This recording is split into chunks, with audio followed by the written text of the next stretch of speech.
আমি একজন নাগরিক হিসেবে, একজন সংবাদকর্মী হিসেবে আমি শুধু এইটুকু বলতে চাই যে জামায়াতে আমির আপনার যে বক্তৃতা আমি শুনেছি 5 তারিখের পর থেকে, এর আগে আমার সুযোগ হয়নি।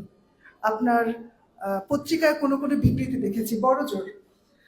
তো গণমাধ্যম কর্মী হিসেবে আমি 24 বছর ধরে কাজ করছি, কিন্তু আসলে আপনাদের সম্পর্কে যে তথ্য আমি পেয়েছি আড্ডায়, আলাপে, আমাদের সহকর্মীদের আলাপে, এখন আমি যা জানছি আমার কাছে মনে হচ্ছে যে একটা বড় গ্যাপ আছে তথ্যের।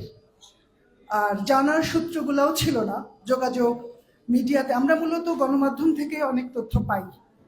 আর 18 বছর আমি বিএনপির সংবাদ কভার করেছি। আপনাদের বড়জোর বিএনপির স্থায়ী কমিটির বৈঠক বা ওই বৈঠকগুলো সুযোগ হয়েছে, ক্যামেরাম্যান গিয়েছে।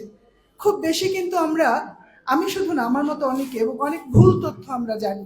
আমার কাছে এটা নতুন উপলব্ধি। অনেক অপপ্রচার আছে। আসলে সত্যটা আমরা জানতে চাই, আপনাদেরকে আরো স্পষ্ট করে। আমি গতকাল মহিউদ্দিন আহমেদের বইটা কিনেছি জামায়াতে ইসলামী নিয়ে, পরশুদিন বোধহয় বাতিঘরে উনি অটোগ্রাফ দিয়েছেন। সেই বইটা আমি শুরু করেছি পড়া, আরো কিছু পড়াশোনা। আমার মনে হয় যে আমাদের যে তরুণ প্রজন্ম, আমি আমার বন্ধুদের কথা বলতে পারি, আপনাদের সম্পর্কে আমরা অনেক ভুল জানি বা আমাদের সত্য জানতে দেয়া হয়নি।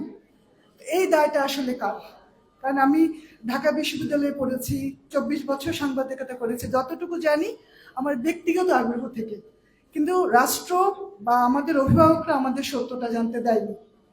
এই জায়গা থেকে আমি বলবো, আমি আসলে জানতে চাই আপনারা কি ভাবছেন, কি করছেন, এই রাষ্ট্রকে আপনারা কিভাবে দেখতে চান, বা আগামীতে সরকার গঠন করলে বাংলাদেশ নিয়ে আপনারা কিভাবে সংস্কার করবেন। আমি একজন সংবাদকর্মী হিসেবে আমি খুব আগ্রহী জানতে। আর আপনাদের জন্য শুভেচ্ছা এবং ধন্যবাদ আমাকে কথা বলতে দেওয়ার জন্য। আমার আজকে এসে খুব ভালো লাগছে এখানে, কারণ একজন মেয়ে হিসেবে আমাকে অনেক নেতিবাচক কথা বলা হয়েছে জামাত সম্পর্কে। সেই জন্য আমার নিজের একটা অস্বস্তি ছিল যে আজকে আমি আসবো কিনা। আমার এসে খুব ভালো লাগছে। আমি আরো স্পষ্ট হতে চাই আপনাদের ফিলসফি, আপনাদের কর্ম পরিকল্পনা কিংবা বাংলাদেশ নিয়ে আপনাদের পরিকল্পনাটা আমি আসলে বুঝতে চাই, জানতে চাই।